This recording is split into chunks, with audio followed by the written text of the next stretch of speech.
ბათუმში პროკრედიტ ბანკის ფილიალთა ჩამონათვალს კიდევ ერთი შეემატა. მორიგი ოფისი მემედ აბაშიძის ქუჩაზე გაზეთ აჭარის ყოფილი რედაქციის შენობაში განთავსდა. ფილიალი დღეს საზეიმოდ გაიხსნა. მას ბანკის გენერალური დირექტორი საშა ტერნესიც ესწრებოდა, რომელმაც აღნიშნა, რომ 2 წლის წინ, ანუ მაშინ, როდესაც აღნიშნული შენობა შეიძინეს, ქალაქის ხელმძღვანელობასა თუ კულტურული მემკვიდრეობის დაცვის სააგენტოსთან მოლაპარაკებათა პროცესი რთული და ხანგრძლივი აღმოჩნდა, თუმცა საბოლოო ჯამში შეთანხმება თითოეულ დეტალზე მოხდა.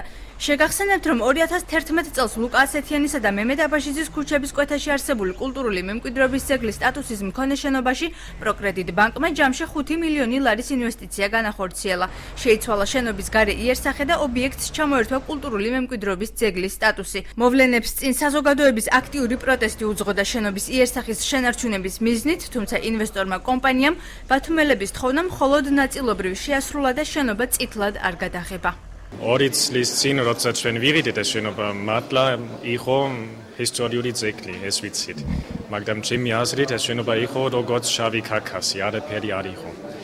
და რაც ჩვენ გავაკეთეთ, ეს 5 მილიონი ლარის რემონტი არის ყველაზე მაღალი სტანდარტი და ყველაფერი იყო შეთანხმებული ბათუმის მერია და Historical Monument Protection Service, არქიტექტურის სამსახური და ძეგლის სამსახური.